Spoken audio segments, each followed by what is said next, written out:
Segundo a Reis, capítulo 22, versículo 8, diz a palavra do Senhor. Então disse o sumo sacerdote Hilquias ao escrivão Safã: achei o livro da lei na casa do Senhor. Hilquias entregou o livro a Safã e este o leu. Então o escrivão Safã veio ter com o rei e lhe deu relatório, dizendo: teus servos contaram o dinheiro que se achou na casa e o entregaram nas mãos dos que dirigem a obra e têm a seu cargo a casa do Senhor. Relatou mais o escrivão Safã ao rei, dizendo: o sacerdote Hilquias me entregou um livro, e Safã o leu diante do rei. Tendo o rei ouvido as palavras do livro da lei, rasgou as suas vestes, ordenou o rei a Hilquias, o sacerdote, a ancião, a Aicão, filho de Safã, a Aquibor, filho de Micaías, a Safã, o escrivão, e Asaías, servo do rei, dizendo: ide e consultai o Senhor por mim, pelo povo e por todo Judá, acerca das palavras deste livro que se achou, porque grande é o furor do Senhor, que se acendeu contra nós, porquanto nossos pais não deram ouvido às palavras deste livro, para fazerem segundo tudo quanto de nós está escrito. Amém? Senhor Deus, nós queremos te louvar, te bendizer, porque mais um dia, mais uma oportunidade de estarmos diante da tua palavra. Senhor Deus, nós sabemos que a tua palavra é muito rica, para que um homem possa entendê-la, mas se o teu Espírito Santo vier sobre as nossas vidas hoje, tomar o nosso coração, nós vamos poder entender a mensagem que o Senhor tem para nós, porque as suas coisas são grandes demais, Senhor Deus. Muito obrigado pelo teu cuidado, pelo teu amor, muito obrigado pelos irmãos que aqui estão, muito obrigado pelos irmãos que estão nos assistindo pela internet, que todos eles possam ser tocados pelo Espírito Santo de Deus. Nós queremos ser confrontados com a palavra de Deus, nós não viemos aqui, Senhor Deus, para sair daqui com o ego engrandecido, muito pelo contrário. Nós queremos nos humilhar aqui na tua presença, porque nós entendemos pelo louvor que nós cantamos aqui, que a tua graça nos basta, Senhor Deus, e nós sabemos também que o poder se aperfeiçoa na fraqueza. Então nos faz homens fracos aqui essa noite, Senhor Deus, que nós estejamos tremendo e temendo diante de um Deus santo e poderoso, que nós tenhamos realmente um coração arrependido, um coração quebrantado na presença do Senhor. Tem misericórdia, Senhor Deus, nos coloca no lugar que nós devemos estar, Senhor Deus, que é prostrado aos teus pés, Senhor Deus. Nos dá a maior patente que um homem que serve ao Senhor pode ter, Senhor Deus, que é servo do Deus vivo. No nome de Jesus Cristo é que nós oramos e agradecemos. Amém, amém e amém. Meus irmãos, nós queremos uma vida próspera com tudo indo bem. As pessoas estão correndo atrás da vida próspera e querem que tudo vá bem. Elas querem olhar para os seus familiares, querem ver os seus filhos felizes, querem ver os seus cônjuges felizes, e é interessante isso, que nós sempre estamos em busca da felicidade, nós sempre estamos em busca de algo que venha realmente tocar o nosso coração, e queremos uma vida totalmente organizada aqui nesse século, queremos um bom serviço, um bom emprego, um salário razoável, queremos o que nós pudermos ali conquistar, e ter uma vida e falar: olha, e depois Deus me leva e está terminada essa vida. Nunca olhamos para as nossas atitudes, nunca confrontamos a palavra de Deus com as nossas atitudes. Esse é o nosso grande problema. Nós afirmamos que somos extremamente corretos, então nós não precisamos ser moldados pela palavra de Deus. Nós não somos, nós achamos que não somos merecedores dos problemas que passamos. Muitas vezes nós passamos alguma dificuldade e dizemos: Senhor Deus, o que eu fiz para Ti por passar por esse problema tão difícil? Você esqueceu que o que você merece e eu mereço é a morte, ser fulminado pela ira do Senhor? Você sabia disso? Que é pela misericórdia que nós não somos fulminados e consumidos? É interessante isso, porque nós queremos estar com a palavra, mas essa palavra quase nunca serve para nós. Nós queremos ter a palavra nos nossos corações, mas quando nós lemos a palavra, nós falamos: olha que maravilha, se o irmão estivesse ouvindo, se encaixaria bem na vida dele. E o interessante é que o poder da palavra é para nós. Quando você abrir a sua Bíblia, meu irmão, Eu não gosto muito de caixinha de promessa. Eu não gosto. Senhor é meu pastor e nada me faltará. O Senhor me leva para pastagens verdejantes. O Senhor, onde eu pisar a planta dos meus pés, serei abençoado. Quando eles pegam versículos ali sem contexto, que vão apresentar bênçãos que não existem na tua vida. Você precisa ter o contexto todo da palavra do Senhor. E caixinha de promessa é coisa de preguiçoso. Caixinha de promessa é coisa de gente que não lê Bíblia. Então você tem aquilo lá para você se consolar em alguns versículos que vão colocar o seu ego bem apurado, bem aguçado. Mas a palavra não é assim. A palavra é o poder de Deus. A palavra é o poder de Deus para transformar vidas. A palavra é o poder de Deus para rasgar o nosso coração. A palavra é o poder de Deus para moldar a nossa vida e conformá-la à vida de Cristo Jesus. É para isso que nós temos que ter a palavra de Deus. É para isso que nós devemos suplicar para que a palavra de Deus venha de encontro aos nossos corações. Meu irmão, qual a sua situação real hoje diante da palavra de Deus? Você se acha crente? Você se acha bom?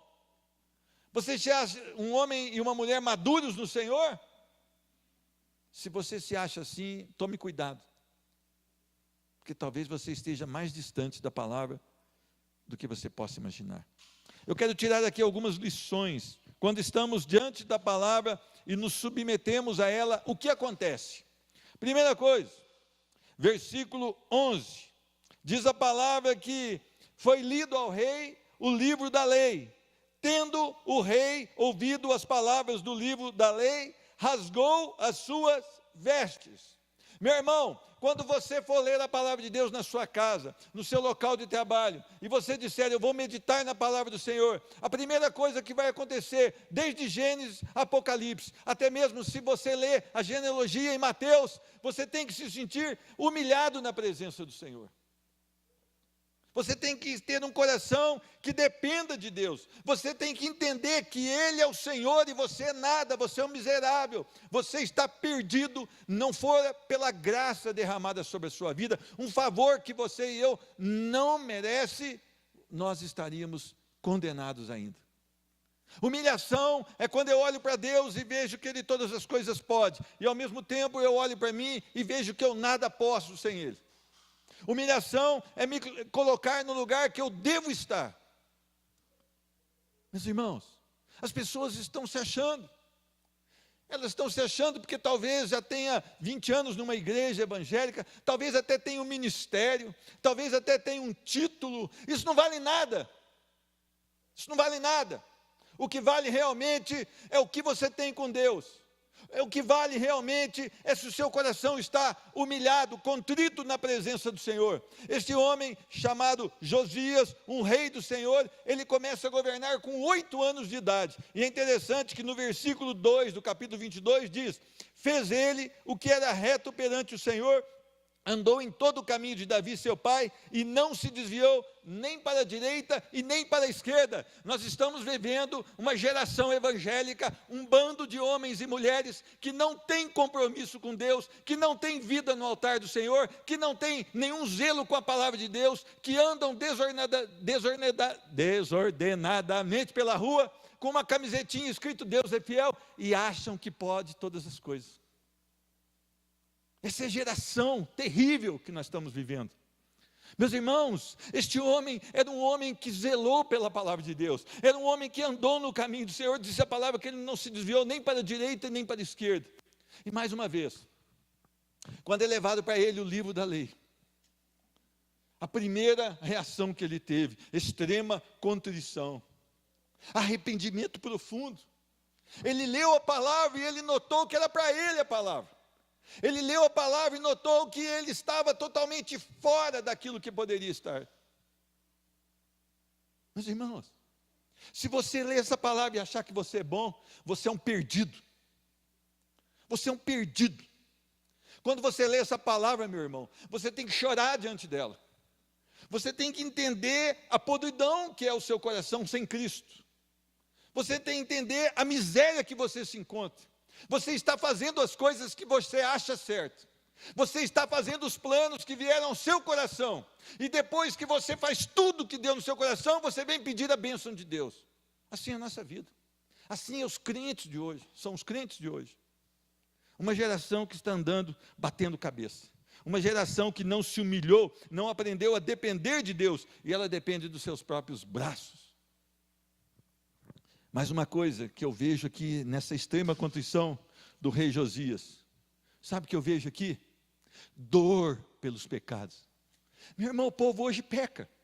O povo hoje peca e não sente dor. Sabe o que acontece hoje? O cara não é casado com a dona, dorme com a dona e diz: isso é só um caso, é só uma ficadinha. O outro é casado, mas dorme com a outra e diz: não, eu estou apenas tendo um caso. Isso não agride a palavra do Senhor. Aí o outro vai lá fazer um negócio e ele mente no negócio para ganhar dinheiro e fala: não, isso é uma coisa relativa, uma pequena mentirinha. Aí o homem chega e se ajoelha ali perante um ídolo, ou idolatra um carro, ou idolatra um casamento, ou idolatra um filho, ou idolatra uma estátua de gesso, e diz: não, isso não é idolatria.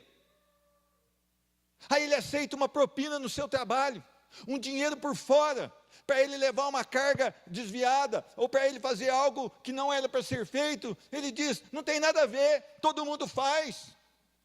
Essa é a geração que nós vivemos, ela não sente dor pelo pecado. Eu não vejo ninguém chegar aqui e falar assim: pastor, eu pequei, eu não aguento mais, meu coração está doendo, eu estou chorando dia e noite porque eu pequei, algo terrível contra o meu Deus, algo assim que fere a palavra do Senhor, que transgride a palavra do Senhor, e eu não estou aguentando mais sobreviver porque eu pequei contra o meu Deus. Quando as pessoas me procuram, normalmente é para justificar o seu pecado. Alguns chegam até e falam assim: olha, aconteceu isso, e eu quero que o Senhor abençoe isso. Mais ou menos assim. Dor pelo pecado. Olha, meu irmão, quando você pecar, você lembra que o teu pecado levou Jesus Cristo àquela cruz. Quando você pecar, não olha para você não olha para o prazer que você teve no pecado não, esse prazer pequeno e momentâneo, olha para a cruz de Cristo, e diga para você mesmo: esse meu pecado levou um Jesus santo, perfeito, um cordeiro sem mancha, sem mácula, a morrer na cruz. A igreja está brincando. A igreja não tem se posicionado ante o pecado. Pastores estão nomeando homens que eles sabem que estão pecando para ministérios. E quando eles sobem no púlpito, eles não falam nada mais do que da carne. E eles levam a igreja também para viver a carne. Meus irmãos, tem outra coisa que nós não temos mais como Josias. Nós temos que sofrer por ter pecado novamente. Nós sofremos porque o governo não pagou o salário. Nós sofremos porque o salário mínimo está pequeno. Nós sofremos porque não podemos comprar o celular lá, o H9, não sei, Y, X, não sei. Nós sofremos por essas coisas, mas nós não sofremos porque pecamos novamente. Nós estamos vivendo tão corruptamente dentro da igreja do Senhor, tão corruptamente, que quando nós lemos a palavra, e a palavra mostra quem nós somos, nós viramos as costas e continuamos com a nossa vida medíocre, sem sequer pedir perdão ao nosso Deus, santo, puro e perfeito, porque temos pecado contra o Senhor. Eu queria que você pensasse na sua vida. Você se humilha? Você tem dor pelo pecado? Você sofre pelo pecado? Ou você está como as pessoas estão hoje, indiferente ao pecado? Isso não é pecado. No tempo dos meus avós, ficar era pecado. Agora não, ficar é normal. Nunca, Deus não muda. Deus nunca mudou. O que muda é o coração pervertido dos homens. Ficar sempre foi errado. E sempre será errado. E eu estou falando um pecado que poderia falar outros, meu irmão. A segunda coisa que eu aprendo aqui no versículo 12 e 13. Dependência da revelação de Deus. Quando Josias, então, é lido para ele o livro da lei. Ele manda consultar a profetisa. ele manda consultar, para saber o que Deus quer dizer para ele. O que Deus quer dizer para o rei seria o que Deus quer dizer para aquela nação. Eu preciso entender que a parte da revelação de Deus não há vida. Então não adianta eu chegar aqui e fazer uma leitura rápida, dinâmica da palavra do Senhor e falar hoje ali 5 capítulos da palavra de Deus. Eu preciso aplicar a palavra de Deus na minha vida. Eu preciso buscar entendimento da palavra de Deus para que ela mude a direção da minha vida, mude o curso da minha vida. A palavra sem a revelação, não há nela salvação. Só quando o Espírito Santo nos revela que há salvação. A fé vem pelo ouvir e ouvir a palavra de Deus. A fé não vem porque eu venho no culto toda quinta, toda sexta. A fé não vem porque eu venho orar toda manhã. A fé não vem porque eu venho no culto domingo à noite. A fé não vem por isso, a fé vem pelo ouvir a palavra de Deus. Então é bom que você venha toda quinta, é bom que você venha todo dia, é bom que você venha toda sexta, é bom que você venha domingo, porque você vai ouvir a palavra de Deus, e a fé vem pelo ouvir da palavra de Deus. E a parte da revelação de Deus não há vida, meu irmão, as pessoas estão aí. Homens roubaram milhões do Brasil, mas eles não entendem que daqui a 30, 40 anos, a maioria deles não estará mais aqui. E se não se arrependerem, se não buscarem a dependência da revelação divina, eles vão morrer e serão lançados no inferno, um lugar onde o verme não morre e o fogo não apaga, e é por todo sempre, porque a rebeldia será por todo sempre. Nós precisamos levar a sério como os cristãos de hoje vivem sem a palavra. Meu irmão,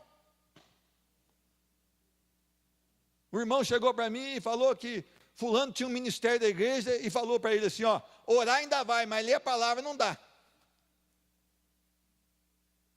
Isso é crente, isso é ímpio, isso é perdido.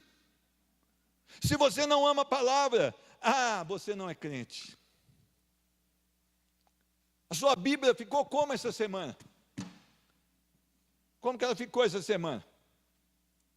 Guardada? Ou lida, meditada e guardada no coração? O que você fez com a palavra de Deus essa semana? Quanto você buscou da palavra de Deus? Como ser um cristão e viver sem a palavra? Ai, meu irmão, eu amo a Cristo. Quando eu vou no culto, eu arrepio aqui até da espinha. Maravilha. Isso não é nada, isso é arrepiado, perdido. A palavra tem que produzir mudança nas nossas vidas. A palavra tem que mudar o nosso comportamento. A palavra do Senhor, quando é revelada pelo Espírito Santo de Deus, ela vem e faz uma cirurgia na nossa alma. E ela molda o nosso caráter. E ela muda o nosso caráter. E o nosso caráter fica parecido com o caráter de Cristo Jesus. É o poder da palavra. A palavra é poder para os que creem, mas é terrível para os que se perdem. É loucura para os que se perdem. Para nós é o poder de Deus. É a vida. Nós queremos os nossos filhos na palavra de Deus. Nós sonhamos para que os nossos filhos tenham um encontro real com a palavra de Deus. Porque tudo vai passar, meu irmão, mas a palavra de Deus permanecerá eternamente. É a palavra. Eu tenho uma Bíblia lá em casa, ela é uma linda, desse tamanho, ela fica aberta no Salmo 91, ela está trazendo condenação para a sua casa. Está mostrando que a sua casa é uma casa de gente condenada. Porque no dia do juízo, todos comparecerão diante do Senhor. E você não poderá levar um advogado. E você não poderá levar a sua mãe para te defender. Você não poderá levar o pastor da igreja para te defender. Você vai estar diante do Senhor. E você vai dizer, olha, minha Bíblia ficou aberta durante toda a minha vida no Salmo 91. Ele vai falar assim, apartai-vos de mim, vós que praticais a iniquidade. A palavra salva, mas a mesma palavra condena. Cristo veio para salvar, mas diz a palavra que os homens amaram mais as trevas do que a luz. Diz a palavra que todo que nele crê será salvo, mas o que não crê já está condenado. E uma característica de que você não ama Deus é porque você não ama a sua palavra. Eu queria que você prestasse muita atenção nisso. Eu não tenho obrigação nenhuma de te agradar essa noite.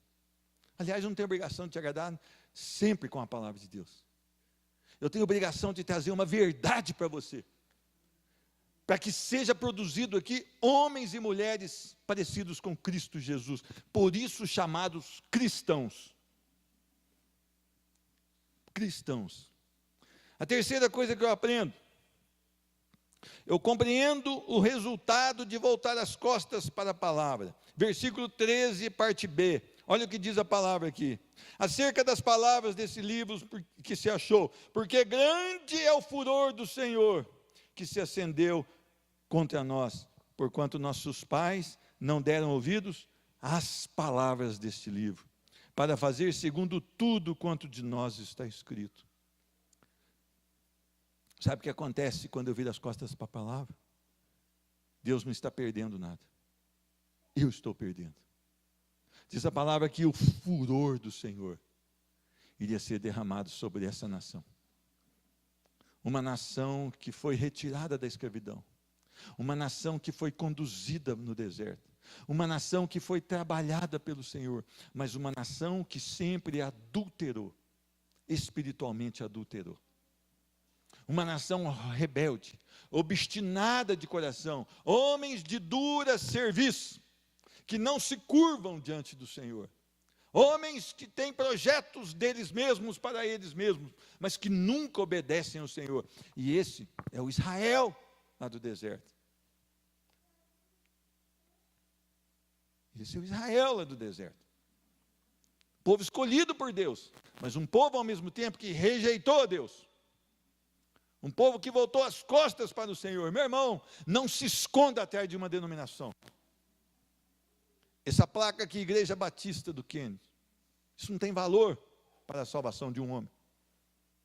O que tem valor para a salvação de um homem é um nome que está acima de todos os nomes: Jesus Cristo, o Rei dos Reis e Senhor dos Senhores. Esse é o nome que nós temos que nos dobrar. Esse é o nome que nós temos que temer e tremer diante dele. Esse é o nome do qual nós devemos nos humilhar na presença dele. Nós precisamos entender isso. Você volta as costas para a palavra, você fica de frente com o pecado. Um homem, para pecar, é só deixar a sua Bíblia durante a semana. Ele começa a deixar a palavra de Deus durante a semana, e ele começa a achar que tudo é relativo. Ele começa a achar que tudo é normal. Ele começa a achar que tudo que ele faz é bom, perfeito e agradável. Ele se torna o Deus dele mesmo. Porque boa e perfeita e agradável é a vontade do nosso Deus, que está aqui nesta palavra. Eu queria que você entendesse isso. Não há outra situação. Ou você está em Cristo e ama a sua palavra, ou você está fora de Cristo e odeia a sua palavra. Eu não conformo com um homem, uma mulher, ligando a televisão e vendo esses programas seculares, e ficar totalmente indiferente àquilo, à prostituição, à devassidão, aos casos extraconjugais de uma telenovela ou de um filme, ao uso e abuso de entorpecentes, às mentiras de um material produzido pela televisão. Eu não consigo ver um crente lavado no sangue do Cordeiro, vivo em Cristo Jesus. Eu não consigo ver ele ligando uma televisão, aceitando aquilo tudo, comendo uma pipoca ali e dando gargalhada com aquilo tudo.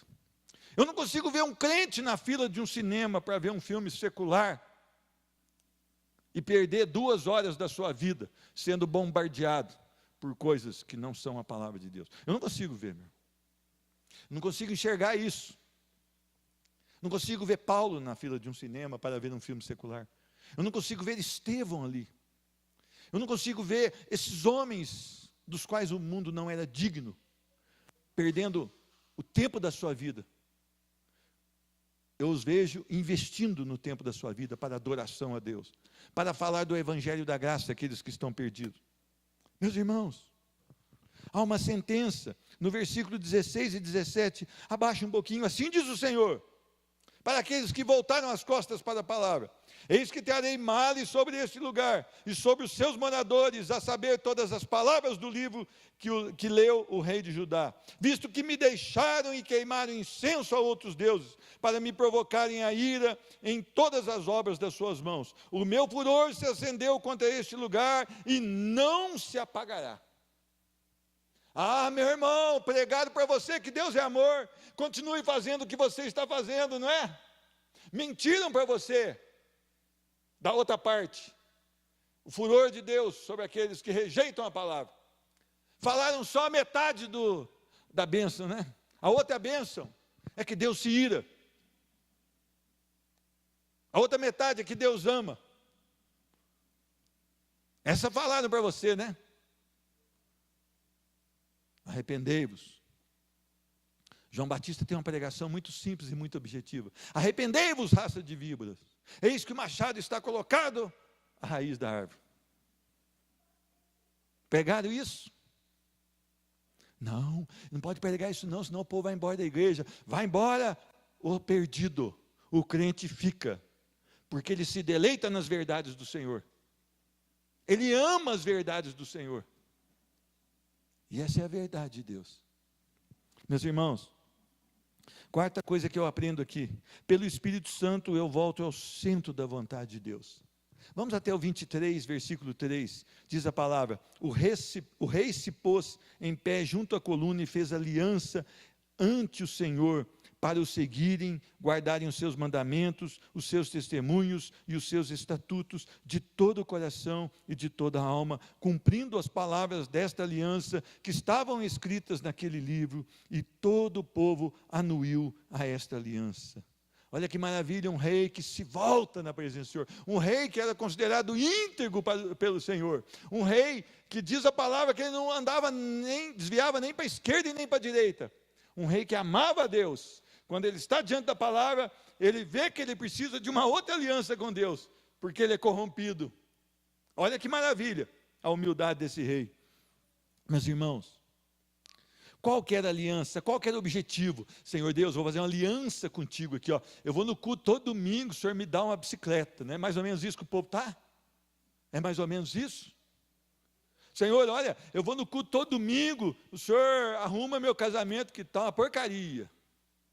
Senhor, eu vou no culto domingo, o Senhor me dá um ministério lá, porque eu preciso do ministério. Senhor, eu vou no culto domingo, o Senhor troca o meu carro está velho. Não, não foi essa aliança que Josias fez, não. A aliança era para seguir ao Senhor e guardar os seus mandamentos. Olha que maravilha esse rei, quando ele se depara com a perfeição da palavra e com a pequenez da sua vida e a miséria da sua vida. Ele precisa se aliançar com o Senhor, para ter uma vida mais para Deus, para ter o cuidado com a palavra de Deus, para ter o desejo da palavra de Deus. Nós precisamos rever os nossos conceitos. Nós precisamos rever os nossos conceitos. Nós precisamos amar a vinda do Senhor, mas não para nós escaparmos desse mundo perverso. As pessoas estão querendo que Jesus volte para escapar de trabalhar, de ter que produzir, de fazer as coisas. Não é para isso que o Senhor vai voltar. O Senhor vai voltar para buscar a sua igreja santa, perfeita e imaculada. Quem são esses? Eu não sei quem são. Vocês também não sabem. Mas eles estão esparramados aí pelas beiradas desse mundo. E eles foram realmente lavados no sangue do Cordeiro. Não de qualquer maneira. Não de qualquer maneira que ele fez uma aliança com o Senhor, mas com todo o seu coração, com toda a sua alma, cumprindo as palavras dessa aliança. Meus irmãos, eu e você, não é apenas nós vimos aqui ao templo para adorar, é qual a motivação de nós virmos ao templo. Não é apenas trazer minha oferta aqui no segundo domingo, mas qual a motivação de trazer essa oferta? Não é apenas exercer o ministério que o Senhor te deu, mas é como exercer esse ministério, como está o meu coração no exercício desse ministério. Eu não conheço o teu coração e você não conhece o meu, mas o nosso coração deve estar voltado para o Senhor. O nosso coração deve estar totalmente dependente do Senhor. Diz a palavra que esse homem, então, de todo o seu coração, ele se aliançou com o Senhor para viver para louvor da sua glória, para amar os seus preceitos. Ah, meu irmão, o que falta para nós? Por que as pessoas não têm estado mais interessadas nas nossas pregações? Quando nós estamos dando nosso testemunho lá no local de trabalho, na escola, quando nós estamos ali falando de Jesus, por que elas não dão ouvidos a nós? Porque talvez nós não tenhamos um compromisso profundo com as coisas dos céus. Talvez nós tenhamos um compromisso muito maior com as coisas dessa terra. Muito maior. Eu queria que você entendesse isso. Agora, este homem, ele faz algo diferente. Diz a palavra que ele restaurou o culto legítimo ao Senhor. Que maravilha! Olha o que diz no versículo 4 do capítulo 23. Então o rei ordenou ao sumo sacerdote Ilquias e aos sacerdotes da segunda ordem, aos guardas da porta, que tirassem do templo do Senhor todos os utensílios que se tinham feito para Baal e para o poste-ídolo e para todo o exército dos céus, e os queimou fora de Jerusalém, nos campos de Cedrão, e levou as cinzas dele para Betel. E destituiu muitos sacerdotes. Sabe o que este homem fez? Ele começou agora a restaurar o culto, o templo, a vida espiritual daquele povo. Meu irmão, eu e você somos idólatras. Nós amamos coisas e nós as colocamos em primeiro lugar nos nossos corações. E nós não nos desfazemos delas. Ah, irmão, eu não sou assim.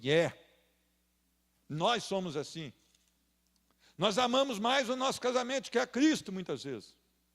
Nós amamos mais o projeto que nós temos do que a Cristo. Nós amamos mais os nossos filhos do que a Cristo. Nós amamos mais o nosso trabalho do que a Cristo. Nós amamos mais o nosso carro do que a Cristo. Nós amamos coisas e não a Cristo. Somos idólatras. Precisamos de ser lapidados por essa palavra da verdade. Nós precisamos ser transformados pela palavra da verdade. Meus irmãos, como nós vamos sair daqui essa noite? Como nós vamos sair daqui? Este homem retirou do templo a idolatria, a profanação ao Senhor. Eu preciso retirar da minha vida e da minha casa tudo aquilo que desagrada a Deus, tudo aquilo que está ocupando o lugar de Deus no meu coração. E muitas vezes nós entramos, ouvimos uma palavra e saímos daqui e fazemos a mesma coisa que tínhamos feito. E não temos mudança nenhuma. Alguns até podem ficar emocionados com a palavra de Deus. Alguns até podem ser tocados pela palavra de Deus. Mas o que isso vai adiantar se não tiver uma decisão nas nossas vidas? Se semana que vem eu voltar, estiver do mesmo jeito. Eu tenho tido essa luta também, meu irmão. Eu estou deixando de uma coisa que eu gosto muito de fazer.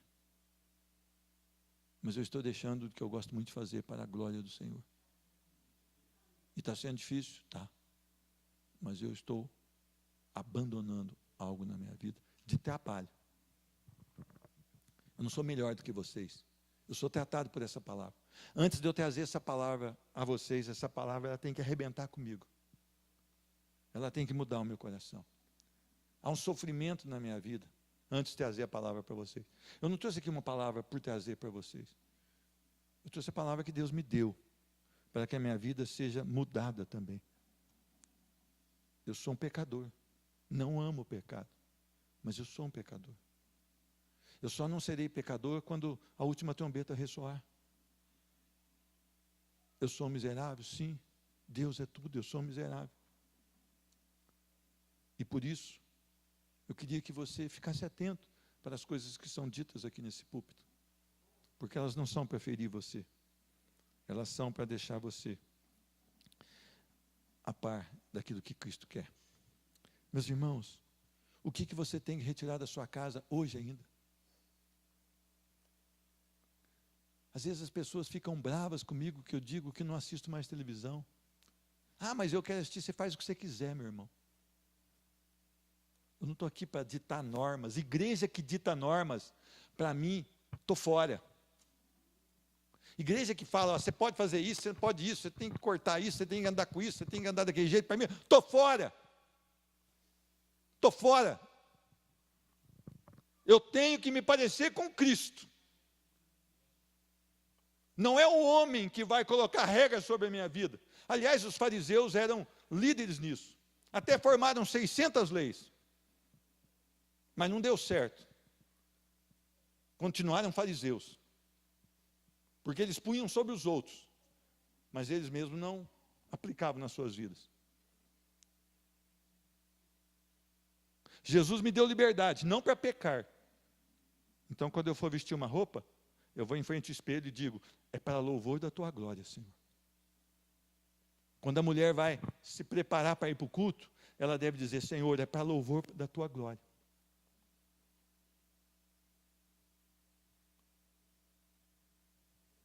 Meus irmãos, o que você tem que retirar da sua vida?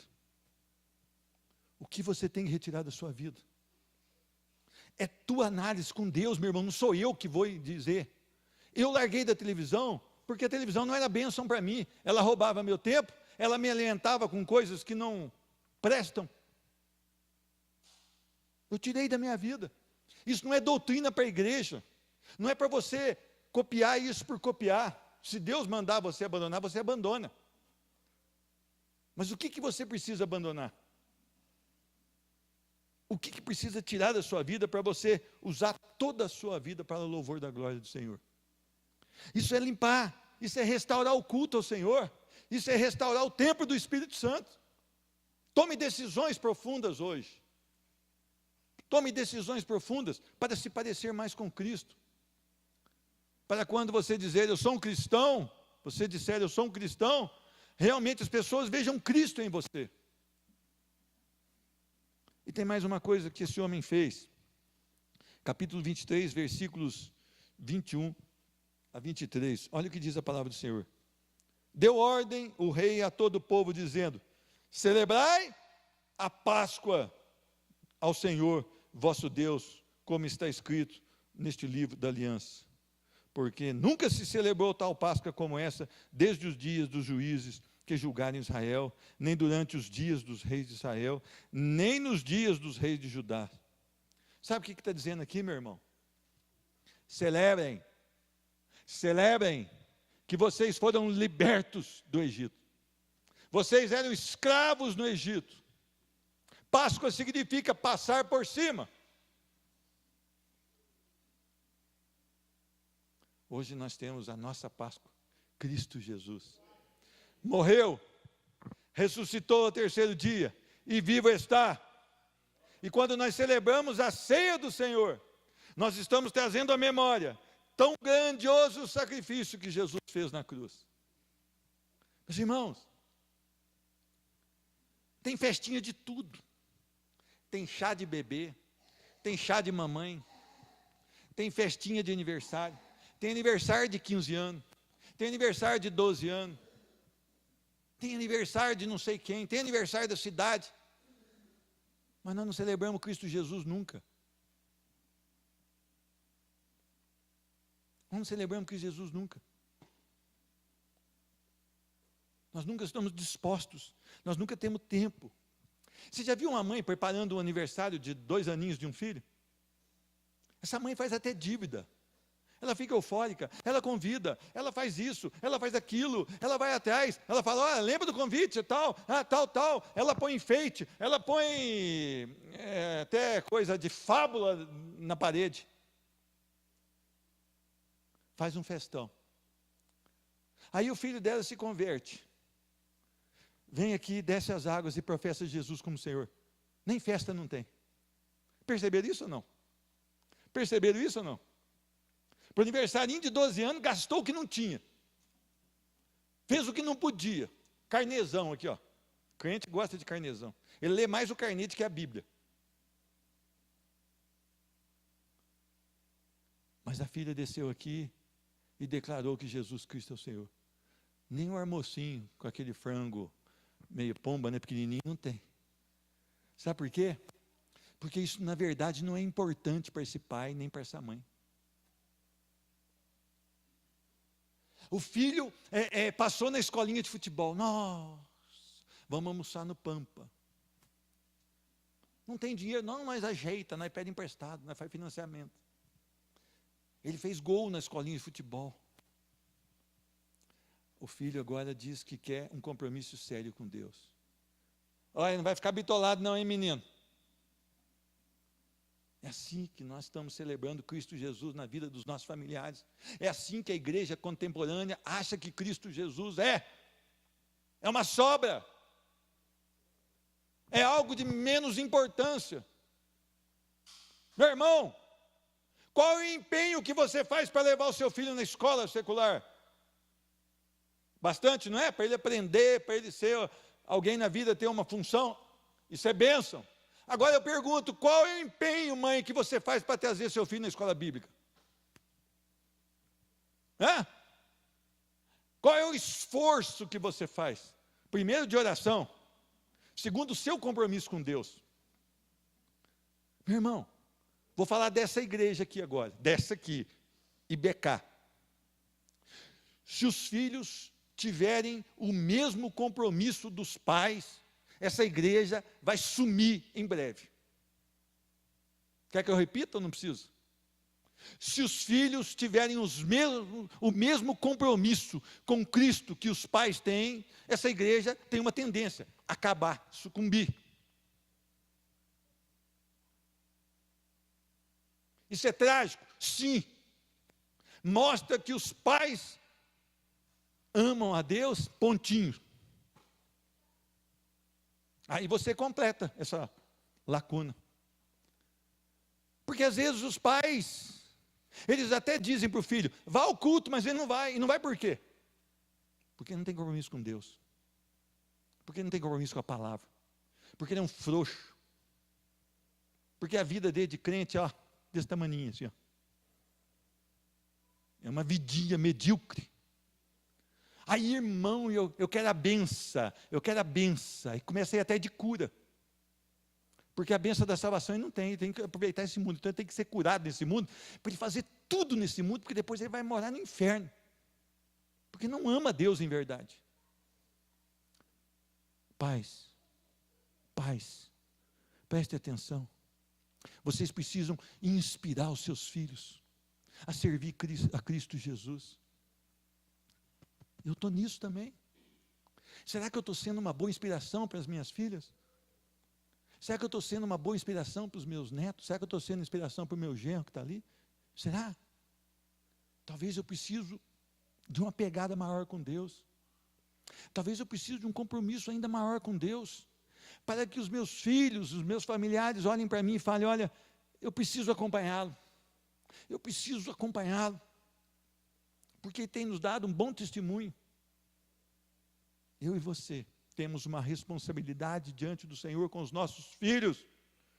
Quem vai prestar conta dos seus filhos não vai ser a professora da escolinha lá não. Nem aqui do domingo na escola bíblica não. Vai ser você pai, vai ser você mãe. Meus irmãos, eu preciso entender o que eu sou. O que Cristo fez comigo. Como eu era. Segunda-feira, eu com o Samuel, nós fizemos uma viagem pequena, né, Samuel? Eu contei para o Samuel como era a minha vida. Eu não sei como é que ele voltou na igreja, mas ele voltou por misericórdia. Eu ainda poupei ele de alguns detalhes. Mas o interessante é que eu contei para ele o que Cristo fez na minha vida. Porque se eu contasse só a parte ruim, ele ia embora, ele voltava para Andrade, vendia a casa sem morar e voltava para Andrade. Porque ele falou, não vou ficar aqui com esse mau elemento. Eu era esse mau elemento. Eu fui transformado pela graça do Senhor, pela misericórdia do Senhor. Ele sempre pergunta se eu nasci num berço evangélico. Eu falei, o berço era evangélico, mas o demônio, o neném era encapetado. O berço era evangélico, mas o neném era um capetolino puro. Ah, mas era bonitinho, mas não tinha Cristo.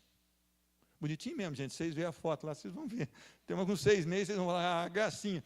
Depois fica essas coisas feias, mas não sei o que acontece, né? Transformação, desgaste. Mas interessante, gente, Que as pessoas acham que nascer num berço evangélico vai lhes garantir alguma coisa. Não. Vai facilitar o acesso à palavra, vai facilitar o testemunho dos pais, que vai ajudá-los, né, a ouvir a palavra de Deus. Mas o neném não é crente. Eu nasci na iniquidade, e na iniquidade eu fui gerado, fui concebido. Então eu preciso ter um encontro real com Cristo Jesus. Meus irmãos, não posso ter tempo para abastecer a minha mente com as futilidades e agressividades desse mundo, mas eu preciso abastecer a minha mente e o meu coração com a palavra de Deus. Por isso eu digo a você, o que você tem feito durante o dia? Eu trabalho, legal, glória a Deus. No seu trabalho você mostra Cristo, amém. Depois, quando você chega em casa, você vai se entregar para a televisão, você vai se entregar para a fofoca, você vai se entregar para a conversa assim, vamos dizer, vulgarmente, conversa furada? Ou você vai buscar de Cristo? Ou você vai reunir a tua família e falar de Cristo? Ou você vai viver e mostrar Cristo para a sua família? Meus irmãos, este homem, ele foi abençoado. Diz a palavra que Deus disse que como ele buscou o Senhor, esse rei, como ele buscou o Senhor, capítulo 22, versículo 18 a 20 mais ou menos, ele disse assim, que esse rei agradou o Senhor com o seu procedimento, então esse rei não iria ver o furor do Senhor ser derramado. Olha que maravilha, Deus poupou Josias, porque Josias era um homem reto na presença do Senhor, fez uma reforma no templo, fez uma reforma no culto, fez uma reforma da adoração, e celebrou a Páscoa do Senhor. O que Deus fez? Livrou ele de ver aquele furor. Você sabia que você pode estar traindo bênção sobre a sua família, porque você realmente é temente a Deus? Você sabia que você pode estar abençoando gerações da sua família, por ter uma vida de acordo com a palavra de Deus? Você sabia disso? Mas você sabia também que se você for voltar as costas para a palavra de Deus, você pode estar traindo maldição para a sua família, consequências terríveis para a sua família? Você sabia disso? Então você precisa viver para o louvor da glória do Senhor. Eu preciso viver para o louvor da glória do Senhor. Nós precisamos de ter uma vida na presença do Senhor. E é interessante, né? Capítulo 23, 25, para a gente encerrar. Eu sei que você já está quase puxando o sapão para eu cair para baixo aqui. Mas olha aqui que diz a palavra do Senhor no capítulo 23, versículo 25. Antes dele, não houve rei que lhe fosse semelhante, que se convertesse ao Senhor de todo o coração.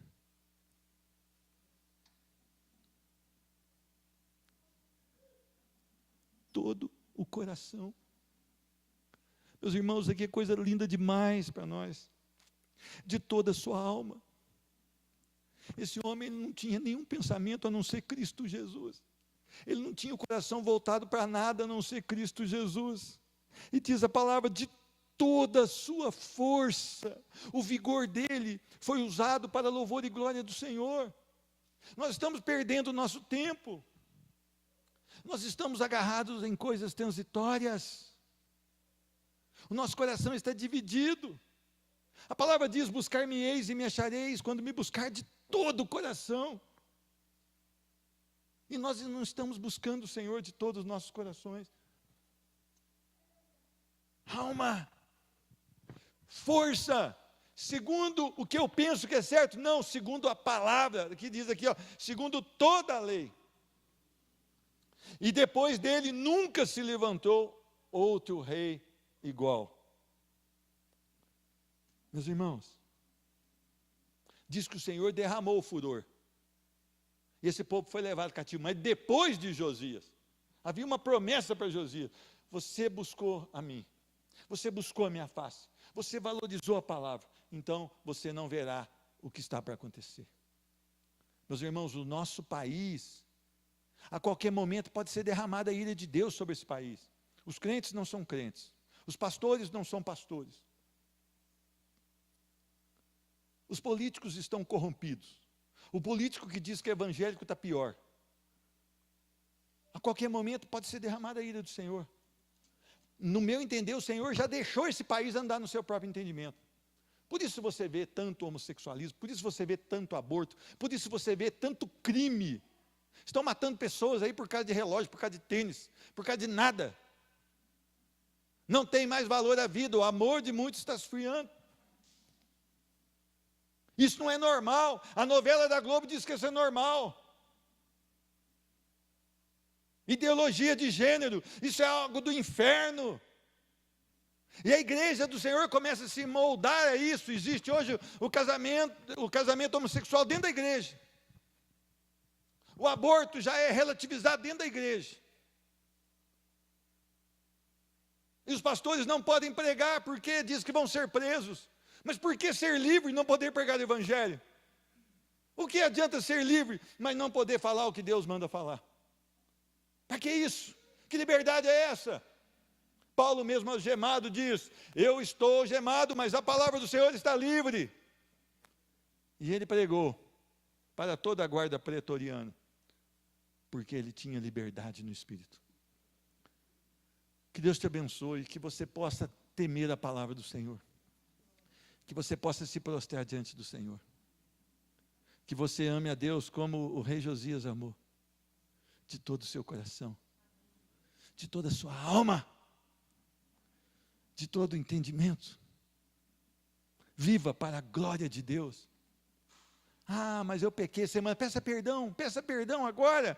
Curva a sua cabeça e comece a pedir perdão e diga para o Senhor que agora a palavra tocou e que você mudou de vida. Arrependimento é mudança. Arrependimento é entender que está equivocado e não fazer mais. Essa é a vida do verdadeiro cristão. Que Deus te abençoe. Eu quero orar por você. Fique de pé, no nome de Jesus. Senhor Deus, muito obrigado por esse tempo que nós temos diante da sua palavra. Muito obrigado, Senhor Deus, porque o Senhor tem colocado no coração dessa igreja a necessidade de uma palavra correta, Senhor Deus. Nós não estamos aqui para fazer média, Senhor Deus. Nós não estamos aqui para levantar ego, Senhor Deus. Nós não estamos aqui para dizer que as pessoas têm que ser autossuficientes nelas mesmas, Senhor Deus. Nós não estamos buscando aqui autoajuda, Senhor Deus. Nós estamos buscando aqui um quebrantamento diante de um Deus santo e perfeito. No nome de Jesus Cristo, muda os nossos corações, Senhor Deus. Transforma a nossa vida para que o nome do Senhor seja louvado através das nossas vidas, Senhor Deus. Transforma os nossos pensamentos em pensamentos que te agradam, Senhor Deus. Nos conduz, Senhor Deus, na direção da Tua palavra. Nos conduz, Senhor Deus, na segurança da Tua palavra, Senhor Deus. Que nós que somos pais, sejamos pais que inspiram seus filhos a amar a Cristo Jesus. Que os filhos, Senhor Deus, sejam filhos que inspirem seus pais a amar a Cristo Jesus, Senhor Deus. Onde nós pisarmos a planta dos nossos pés, Senhor Deus. Que as pessoas possam ver Cristo Jesus em nós e através de nós, Senhor Deus. No nome de Jesus Cristo, que ao sairmos desse tempo, Senhor Deus, nós tenhamos um compromisso sério com o Senhor, de retirar das nossas vidas e das nossas casas, tudo que desagrada a Deus. Faz um milagre, Senhor Deus. No nome de Jesus Cristo, visita, Senhor Deus, os enfermos, Senhor Deus. Visita o irmão Guilherme naquele leito de dor, Senhor Deus. Tem passado momentos difíceis, Senhor Deus, pelas reações do tratamento que ele está submetendo, Senhor Deus. Mas ele tem convicções, e a convicção que ele tem é que Jesus Cristo é o Senhor. No nome de Jesus Cristo. Que nós, Senhor Deus, vamos nos despedir agora, mas na paz do Senhor Jesus Cristo. Que a tua igreja recebam da bênção do céu, no nome de Jesus Cristo. Amém e amém. Deus te abençoe, a paz do Senhor Jesus Cristo.